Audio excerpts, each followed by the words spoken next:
fine if you're going to treat me like that. You won't get to see your grandchild." The son, who had been constantly asking his parents for money, grinned smugly. "Hate to disappoint you, but I'm better off than my sister. I have a steady job and I don't need Mom's help anymore. If you want to cut ties, go ahead. We won't let you see our kid when we have one. Stay out of our lives and don't expect us to help with your retirement costs because we won't give you a cent." With that, the two left. In the end, just as my daughter predicted, all they wanted was to take advantage of me and live a rich life. They even used my desire to see my grandchild to manipulate me. I won't let them control me anymore. My name is Mary, and I'm turning 54 this year. After having 2 kids, I divorced their father and managed to get by on the child support he provided. Luckily, I could return to my old job, which helped me cover expenses and save a little. I tried to make up for their father's absence, but I might have been too naive. The reality hit me when my son got married. "Mom, could you help out again this month?" Well, I guess I don't have much choice. My oldest son, David, married his high school sweetheart, Linda, about 6 months ago. They rented an apartment near my house, saying they were saving up to buy their own place. I even helped pay for a lot of their wedding expenses to support their goals. Still, David would ask me for money with a humble request. He told me how his company was struggling, how his salary and bonuses were not increasing.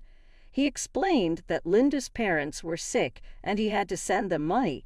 He shared all kinds of problems with me. The more I listened, the more I felt he was being naive about his role as the family provider. Nevertheless, I kept giving him money for about 6 months after their marriage. Since we lived nearby, they often came over. We frequently shared dinners, and I thought David was bringing Linda over to spend time with me. Even though they were newlyweds, they seemed to prefer being with me rather than spending time alone together. I even hinted at this once, but Linda just said, "Your cooking is so good, Mary. I could eat it every day." Although I was flattered, Linda never showed any interest in learning my recipes or helping me cook. The years went by like this until my daughter Tricia started applying to colleges. At that critical time, I asked David and Linda to visit less often, but they still kept asking for money. Once the college applications were done, they went back to their frequent visits. Around that time, Tricia and Linda began to have disagreements. "Mary, your financial help has really saved us. The economy is so tough, and David's company isn't doing well." "But that bag you're carrying, Linda, it's designer, isn't it? You seem to be doing pretty well for yourself." "Come on, Tricia, this isn't that expensive. Besides, you always butter up Mom for money." "And Linda, don't you ever think of getting a part-time job or something?" "Tricia, that's rude. Who's being rude here? Don't you feel ashamed relying on your parents for money?" "Well, I do feel sorry for Linda because I'm not earning enough." "No, not to Linda, to Mom. It's all right, Tricia. Let's stop this. We're all going through a tough time. Let's be understanding." It wasn't the first or second time Mary had to intervene between her children like this during meals. She understood Tricia's complaints, but believed they needed to endure a bit longer. Mary trusted they would soon say they could stand on their own feet and wouldn't need more financial support. Above all, she didn't want to burden her children with money issues, especially without a father figure around.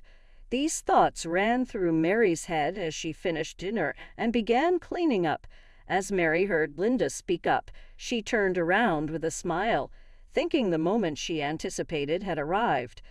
However, Linda's words caught her off guard. Excuse me," Linda began. Mary paused, her smile freezing as she waited for Linda to continue. "Thank you so much for your support, Mom. It's really a big help." "It's okay. I'm sorry Tricia can be a bit difficult." "Don't worry about it, but I have a favor to ask." "What is it?" "Recently, I've been thinking about having a child, but I'm not confident about our finances." "What?" "Well, it's hard to have a baby when you're older, isn't it?" Well, I suppose it can be challenging. So I was wondering if you could increase the amount of support money a little more. Mary was shocked. David and Linda weren't satisfied with standing on their own feet. They were actually planning to have a child in their unstable financial situation. How could they think about having a child when things were so uncertain? Mary tried to gently suggest it was risky, but Linda seemed annoyed and pushed back. Don't you want to see your grandchild? It's not that I don't want to. I'm an only child, and I really want my parents to meet their grandchild soon. But having a child will make things even tougher, don't you think? I'll get a job, too. We'll figure it out. David assures me we can handle it. Despite Mary's concerns, Linda insisted they would manage fine, and there was nothing to worry about. Reluctantly, Mary agreed to increase their monthly allowance from $1,000 to $1,200.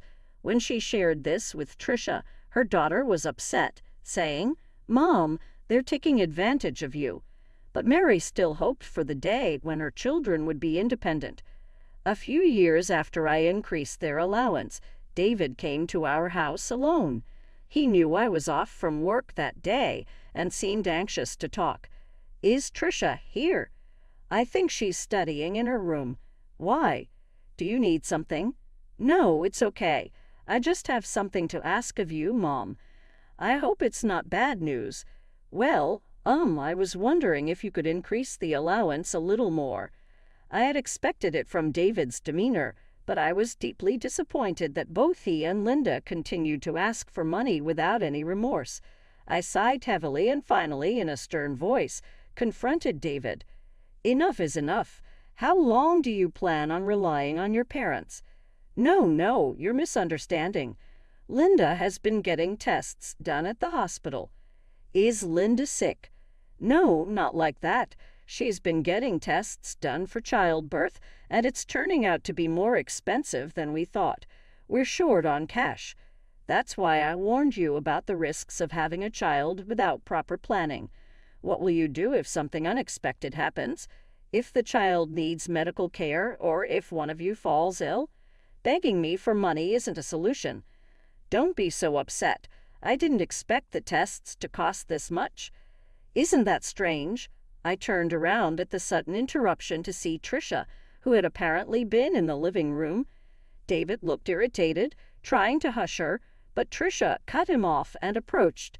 "What kind of tests are you talking about for childbirth? Would a pregnancy test be enough to know if she's pregnant?" "I'm not sure. Linda went to the hospital alone. All I know is we're short on money." "Why did you let Linda go alone for something so serious? Usually, couples go together to see the doctor, right? David, you're off today, aren't you?" "Don't interfere. You're just a kid who doesn't understand pregnancy." "You're the one who doesn't understand, David." There was some arguing, but David couldn't counter Tricia's points and reluctantly left. While I thought Tricia had a valid argument, I asked her, shouldn't we give them some leeway considering their situation? She sighed at me. "Mom, really, what do you mean? They're just after money. Their excuses are probably not true." "Why would you say that?" Unable to hold back, Tricia went to her room and returned with her smartphone. She showed me several pictures. It was Linda's expensive bag. Linda had claimed it was a cheap one. "But I think it's real," she mocked. "My bag is pathetic," she laughed. "This bag costs $1,200, the same as the monthly allowance. Yet it's a high-end brand no matter how cheap she says it is. She had a different expensive bag each time she visited. I think she's just using the allowance for these things." "You might be right," Mary said. Linda had so many different bags. She was laughing at Mary behind her back, thinking she didn't notice. Then Tricia showed Mary a recording. It was a conversation between Linda and Tricia, recorded when Mary was at work and Linda had come over. "Tricia, I know you don't care about money and only carry cheap bags, right? Could you ask your mom to increase the money she sends me? You did something like this before and got money from Mom, didn't you? An extra $200 isn't enough. How about $1,200? She thinks she's supporting her son in his dreams with just $1,200. She should give us more, especially if she wants to see her grandchild. How bold! Don't you think it's better for young people to spend money rather than older people hoarding it?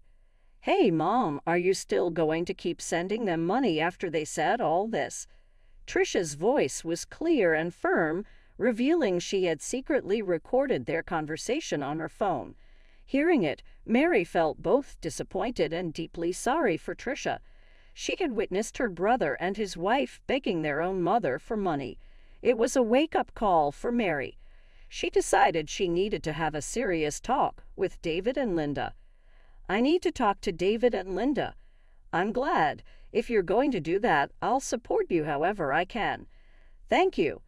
The next day, Mary invited them over to her house. Linda arrived with one of her expensive bags, looking pleased.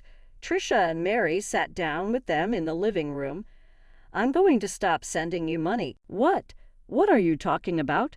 We can't handle this kind of surprise. That's right, Mom. My medical expenses are adding up, and it's causing me a lot of trouble. Why don't you save your money instead of buying those expensive bags?